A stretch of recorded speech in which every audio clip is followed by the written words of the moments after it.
Welcome back everyone to my channel ತಾಜೆ ಜೇಜ್ online classes. ಈ ವಿಡಿಯೋದಲ್ಲಿ ನಾನು ಈ ಸಲ ಕೆಇಎ ಕಂಡಕ್ಟ್ ಮಾಡಿರುವಂತಹ ಕೆಸೆಟ್ ಎಕ್ಸಾಮಿನೇಷನಲ್ಲಿ ಕಟ್ ಆಫ್ ಎಷ್ಟು ಬರಬಹುದು ಅನ್ನೋದನ್ನು ಡಿಸ್ಕಸ್ ಮಾಡ್ತೀನಿ relating to commerce and management subjects only because I don't know about the other subjects. Okay, so let me keep it clear. So let's discuss about the commerce subject. Last time ನಾವು ಇಲ್ಲಿ commerce ಸಬ್ಜೆಕ್ಟ್ನ cut ಆಫನ್ನು observe ಮಾಡಿದ್ರೆ ನಮಗೆ highest score 202 out of 300 ಅಂತ ಬಂದಿದೆ. Usually ಏನಾಗುತ್ತೆ ಅಂದರೆ ಕಾಮರ್ಸಲ್ಲಿ ಕಟ್ ಆಫ್ ಕಡಿಮೆನೇ ಹೋಗುತ್ತೆ when compared to management subject. Management ಸಬ್ಜೆಕ್ಟಲ್ಲಿ ಸ್ಟೂಡೆಂಟ್ಸ್ ಬರೆಯುವಂಥದ್ದು ತುಂಬ ಕಡಿಮೆ, ಅದರಲ್ಲಿ ಕ್ವಾಲಿಫೈ ಆಗುವಂಥದ್ದು ಕಡಿಮೆ, ಅದರಲ್ಲಿ ಸೆಲೆಕ್ಟ್ ಆಗುವಂಥವ್ರು ಕಡಿಮೆ ಇರ್ತಾರೆ. ಸೊ ಬಟ್ ಕಾಮರ್ಸಲ್ಲಿ ತುಂಬ ಸಾವಿರಾರು ಜನ ಎಕ್ಸಾಮ್ಸನ್ನು ಬರೆಯುವಂಥದ್ರಿಂದ ಇಲ್ಲಿ ಕಟ್ ಆಫು ಕಡಿಮೆ ಹೋಗುತ್ತೆ. ಕಡಿಮೆ ಅಂದ ತಕ್ಷಣ ತುಂಬ ಕಡಿಮೆ ಹೋಗುತ್ತಾ ಅಂದರೆ ಈ ಸಲ ತುಂಬ ಕಡಿಮೆ ಹೋಗಲ್ಲ. ಏನಂದರೆ ಈ ಸಲ ಈ ಎಕ್ಸಾಮ್ ನಡೆದಿದ್ದಲ್ಲಿ ತುಂಬ ಹೈಯೆಸ್ಟ್ ಕಾಂಪಿಟೇಷನ್ ಇರುವಂತಹ ಎಕ್ಸಾಮ್ ಆಗಿದೆ ಇದು. ನಾನು ಜನರಲ್ ಪೇಪರ್ನ ಚೆಕ್ ಮಾಡಿದೆ ಮತ್ತು ಪೇಪರ್ಸ್ ಬೇರೆ ಪೇಪರ್ 2ಗಳನ್ನ ಅನಾಲಿಸಿಸ್ ಮಾಡ್ತಾ ಇದ್ದೆ. ಅದರಲ್ಲಿ ನನಗೆ ಅರ್ಥ ಆಗಿದ್ದೇನು ಅಂದರೆ ಇಲ್ಲಿ ಈ ಸಲ ಪೇಪರು ಈಸಿ ಟು ಮಾಡ್ರೇಟ್ ಲೆವೆಲ್ಲೇ ಇದೆ. ಆಮೇಲೆ ತುಂಬ ಡೈರೆಕ್ಟ್ ಕ್ವಶನ್ಸನ್ನು ಕೇಳಿರುವಂಥದ್ದುಂಟು. ಆಮೇಲೆ ಪೇಪರ್ 1 ಅಂತೂ ಈಸಿ ಆ್ಯಂಡ್ ಮಾಡ್ರೇಟ್ ಲೆವೆಲಲ್ಲೇ ಇದೆ, ಡಿಫಿಕಲ್ಟ್ ಲೆವೆಲ್ ಅಂತ ನನಗೆ ಅನಿಸ್ಲಿಲ್ಲ. ಸೊ ಇಲ್ಲಿ ಪೇಪರ್ 2ನಲ್ಲಿ ಕೂಡ ಇದು ಕೇಸ್ ಸ್ಟಡಿ ಎಲ್ಲ ಕೇಳಿಬಿಟ್ಟಿದ್ದಾರೆ. ಕಾಂಪ್ರಿಹೆನ್ಷನ್ ಪೇಪರ್ 1ಅಲ್ಲೆಲ್ಲ ಈಸಿನೇ ಇರೋದ್ರಿಂದ ಈ ಸಲ ಕಟ್ ಆಫ್ ಹೈಯೆಸ್ಟೇ ಬರುತ್ತೆ. ಆಮೇಲೆ ಕಾಂಪಿಟೇಷನ್ ಅಂತೂ ಎಕ್ಸ್ಟ್ರೀಮ್ ಲೆವೆಲ್ ಇದೆ. ಯಾಕೆಂದರೆ ಈಗ ಜಸ್ಟ್ ಜೂನ್ ಜುಲೈ ಆಗಸ್ಟಲ್ಲಿ MCOM MBA ಸ್ಟೂಡೆಂಟ್ಸ್ಗಳು ಕೂಡ ಪಾಸ್ ಮಾಡಿಕೊಂಡು ಆಚೆ ಬಂದಿದ್ದಾರೆ. ಆಮೇಲೆ ನಿಮಗೆಲ್ಲರಿಗೂ ಗೊತ್ತಿರೋ ರೀತಿಯಲ್ಲಿ ಗೆಸ್ಟ್ ಫ್ಯಾಕಲ್ಟೀಸ್ಗಳದ್ದು ಪ್ರಾಬ್ಲಮ್ ನಡೀತಾ ಇದೆ. ಅವರು ಕೂಡ ಈ ಸಲ ತುಂಬ ಸ್ಟ್ರಿಕ್ಟಾಗಿ ಕೂತ್ಕೊಂಡು ಓದಿರೋ ಅಂಥವ್ರು ತುಂಬ ಜನ ಇದ್ದಾರೆ. ಸೊ ಅದಕ್ಕಂತ ಕನ್ಸಿಡರ್ ಮಾಡಿಕೊಂಡಾಗ ಇಲ್ಲಿ ನಾವು ಅಬ್ಸರ್ವ್ ಮಾಡೋದಾದರೆ ಎಷ್ಟು ಅಪ್ಲಿಕೆಂಟ್ಸ್ ಬಂದಿತ್ತು, ಎಷ್ಟು ಜನ ಬರೆದಿದ್ದಾರೆ ಅನ್ನುವಂಥ ಡೇಟಾ ಇನ್ನೂ ಏನು ಸಿಕ್ಕಿಲ್ಲ. ಆದರೆ ಕಟ್ ಆಫ್ ಅಂತ ಬಂದಾಗ ವಿ ಕ್ಯಾನ್ ಎಕ್ಸ್ಪೆಕ್ಟ್ ದ್ಯಾಟ್ ಈ ಸಲ 5% ಅಷ್ಟು ಕಟ್ ಆಫ್ ಸ್ವಲ್ಪ ಜಾಸ್ತಿ ಆಗುತ್ತೆ ಅಂತ ನಾನು ಎಕ್ಸ್ಪೆಕ್ಟ್ ಮಾಡ್ತಾ ಇದ್ದೀನಿ. 5% off cut off in each category. So each category 5% off cut off ಅಂತ ನೋಡಿಕೊಂಡಾಗ last cut off last time ಇಲ್ಲಿ ಕಾಮರ್ಸಲ್ಲಿ ಅಬ್ಸರ್ವ್ ಮಾಡಿದ್ರೆ 156. ಓಕೆ, 156ಗೆ 15 ಮಾರ್ಕ್ಸ್. ಓಕೆ, ಸೊ 5% ಅಂದರೆ ಏನು? 5% 300ಗೆ 5% 0.0. ಓಕೆ 0.05. ಸೊ 300ಗೆ 5% ಅಂದರೆ 15 ಮಾರ್ಕ್ಸ್ ಆಗುತ್ತೆ.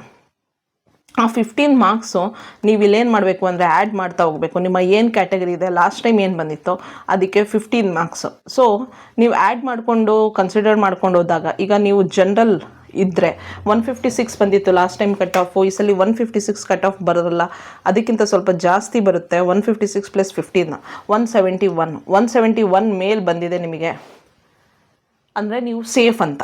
ಅಂದರೆ ನಾನಿಲ್ಲಿ ಏನು ಹೇಳೋಕ್ಕೆ ಪ್ರಯತ್ನ ಪಡ್ತಾ ಇದ್ದೀನಿ ಅಂದರೆ 171 ಬರುತ್ತೆ ಅಂತ ಹೇಳ್ತಾ ಇಲ್ಲ. ಅಂದರೆ 171ಕ್ಕಿಂತ ಜಾಸ್ತಿ ಬಂದಿದ್ರೆ ನೀವು ಸೇಫ್ ಝೋನಲ್ಲಿ ಇದ್ದೀರಾ, ನಿಮ್ಮದು 100% ಸೆಲೆಕ್ಷನ್ ಆಗುತ್ತೆ ಅಂತ ಅರ್ಥ. 142 + 15 ಓಕೆ 157. SC ಕ್ಯಾಟಗರಿಗಾಗಿದ್ದರೆ ನೀವು 157ಕ್ಕಿಂತ ಜಾಸ್ತಿ ಮಾರ್ಕ್ಸ್ ಸ್ಕೋರ್ ಮಾಡಿದ್ರೆ ನಿಮ್ದು ಈ ಸಲ ಸೆಲೆಕ್ಷನ್ ಆಗುತ್ತೆ. STನಲ್ಲೂ ಕೂಡ ಅಷ್ಟೇ 157ಕ್ಕಿಂತ ಜಾಸ್ತಿ ಇದ್ದರೆ ಕಾಮರ್ಸಲ್ಲಿ. ನೆಕ್ಸ್ಟ್ 148 + 15 ದಟ್ ಈಸ್ 163ಕ್ಕಿಂತ ಜಾಸ್ತಿ ಇದ್ದರೆ ಕ್ಯಾಟಗರಿ 1ಅಲ್ಲಿ ಸೆಲೆಕ್ಷನ್ ಆಗ್ಬೋದು ನೀವು. 144 + 15 ಈಸ್ 159 ಬಂದರೆ ನೀವು ಕ್ಯಾಟಗರಿ 2Aನಲ್ಲಿ ಸೆಲೆಕ್ಷನ್ ಆಗ್ಬೋದು. ಆಮೇಲೆ 142 + 15 ಅಗೇನ್ 157ಕ್ಕಿಂತ ಜಾಸ್ತಿ ಇದ್ದರೆ ಕ್ಯಾಟಗರಿ 2Bನಲ್ಲಿ ಸೆಲೆಕ್ಷನ್ ಆಗ್ಬೋದು ನಿಮ್ಮದು. ನೆಕ್ಸ್ಟು 148 + 15 163ಕ್ಕಿಂತ ಜಾಸ್ತಿ ಇದ್ದರೆ ನೀವು 3Aನಲ್ಲಿ ಕ್ಯಾಟಗರಿನಲ್ಲಿ ಸೆಲೆಕ್ಷನ್ ಆಗ್ತೀರಾ. ಮತ್ತು 163ಕ್ಕಿಂತ ಜಾಸ್ತಿ ಇದ್ದರೆ ಕ್ಯಾಟಗರಿ 3Bನಲ್ಲಿ. ಸೊ ಈ ರೀತಿ ನಾವು ಈ ಸಲ ಕಟ್ ಆಫ್ನ ಪ್ರೆಡಿಕ್ಟ್ ಮಾಡ್ತಾ ಇದ್ದೀವಿ. This is just a predicted cut off, this is not a final cut off. I am just telling you where you fall safe. ಎಷ್ಟು ಕಟ್ ಆಫ್ ಇದ್ದರೆ ನೀವು ಸೇಫ್ ಆಗ್ತೀರಾ ಅಂತ. ಇದಕ್ಕಿಂತ ಕಡಿಮೆನೂ ಹೋಗ್ಬೋದು, ಆದರೆ ನೀವು ಇದಕ್ಕಿಂತ ಜಾಸ್ತಿ ಮಾರ್ಕ್ಸ್ ಸ್ಕೋರ್ ಮಾಡಿದ್ದೀರಾ ಅಂದರೆ ನೀವು ಸೇಫ್ ಆಗಿದ್ದೀರಾ ಅಂತ ಅರ್ಥ. ಅದರ ಪ್ರಕಾರ ನೀವು ಬಿ ಪ್ರಿಪೇರ್ಡ್. ಇಲ್ಲ ನಾನು ಇದಕ್ಕಿಂತ ಕಡಿಮೆ ಮಾರ್ಕ್ಸ್ ಬಂದಿದೆ ಅಂದರೆ ಇನ್ ಕೇಸ್ ನಿಮಗೆ 150ಕ್ಕಿಂತ ಕಡಿಮೆ ಮಾರ್ಕ್ಸ್ ಬಂದಿದೆ ಅಂದರೆ totally including paper 1 and paper 2 you have no chances. Okay, so I don't think that you have any chances ಅಂತ ಈ ಸಲ. Because approximately last time cut ಆಫೇ ಸ್ವಲ್ಪ 142 148 ಆ ರೀತಿ ಹೋಗಿದೆ. ಈ ಸಲ 150ಕ್ಕಿಂತ ಕಡಿಮೆ ಕಟ್ ಆಫ್ ಹೋಗಲ್ಲ ಕಾಮರ್ಸಿಗೆ. Okay, so this is my prediction. Factual basis ಮೇಲೆ ನಾನು ಏನು ಡೇಟಾ ಇದೆ ಅದನ್ನು ನೋಡ್ಕೊಂಡು ಕಂಪ್ಯಾರಿಸನ್ ಮಾಡಿ ಹೇಳ್ತಾ ಇದ್ದೀನಿ. ಫೈನಲ್ ಪ್ರೆಡಿಕ್ಷನ್ ಅಂತ ಹೇಳಲ್ಲ. ನೀವು ಇದನ್ನೇ ನಂಬ್ಕೊಂಡು ಬೇಜಾರು ಮಾಡ್ಕೊಳ್ಳೋ ಅವಶ್ಯಕತೆ ಇಲ್ಲ. Concentrate on preparing for NET examination which is coming in the December 2000 which will start from January 1st, 2026. Okay, next when we are discussing about the management paper,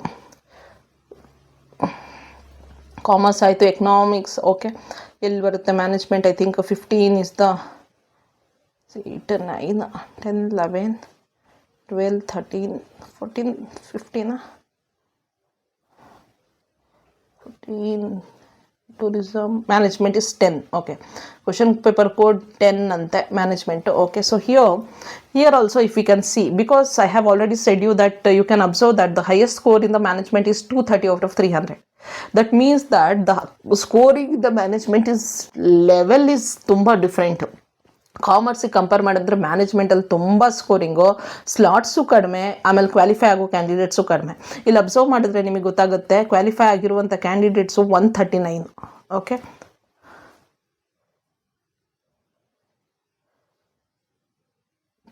ಇಲ್ಲಿ ಅಬ್ಸರ್ವ್ ಮಾಡಿ, ಕ್ವಾಲಿಫೈ ಆಗಿರುವಂಥ ಕ್ಯಾಂಡಿಡೇಟ್ಸು 139, ಅದರಲ್ಲಿ slots ಇದ್ದಿದ್ದೆ 131. ಅಂದರೆ almost ಒಂದು 8 ಸ್ಟೂಡೆಂಟಿಗೆ ಸಿಗಲಿಲ್ಲ. ಅಂದರೆ ತುಂಬ ಜನ ಬರೀತಾರೆ, ಆದರೆ ಕ್ವಾಲಿಫೈ ಆಗುವಂಥ ಕ್ಯಾಂಡಿಡೇಟ್ಸ್ ತುಂಬ ಕಡಿಮೆ. ಅದರಲ್ಲಿ ಈಗ ಇಲ್ಲಿ ಅಬ್ಸರ್ವ್ ಮಾಡಿದ್ರೆ GM ಅಲ್ಲಿ 186 ಕಟ್ ಆಫ್ ಹೋಗಿತ್ತು. ನಾವು ಅಲ್ಲಿ ಕಾಮರ್ಸ್ ನೋಡುವಾಗ ಕಟ್ ಆಫ್ ತುಂಬ ಕಡಿಮೆ ಇತ್ತು, ಕರೆಕ್ಟ್ 150, 160 ಆ ರೀತಿ ಇದ್ರೂ ಸೆಲೆಕ್ಷನ್ ಆಗ್ತಾಯಿತ್ತು. ಆದರೆ ಇಲ್ಲಿ ಕಟ್ ಆಫು ತುಂಬ ಹೋಗುತ್ತೆ.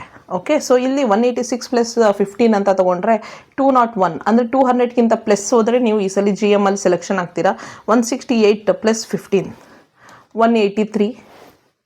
ನೆಕ್ಸ್ಟ್ 183, 174 ಪ್ಲಸ್ 15, 189, 185,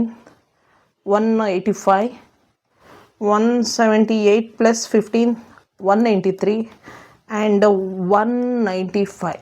ಸೊ ಇಲ್ಲಿ ನಾವೇನು ಅಬ್ಸರ್ವ್ ಮಾಡ್ತಾ ಇದ್ದೀವಿ, 180ಗಿಂತ ಮೇಲೆ ಹೋಗುತ್ತೆ ಕಟ್ ಆಫ್, 180 ಪ್ಲಸ್ ಹೋಗುತ್ತೆ. So if you have scored 180 plus, you are in the safe zone.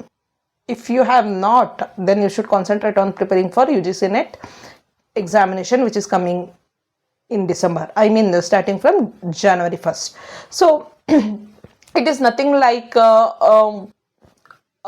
ತುಂಬ ಅಥೆಂಟಿಕ್ ಅಂತ ನಾನು ಹೇಳಲ್ಲ. This is just a prediction. You can believe it or you can not believe it. It is up to you.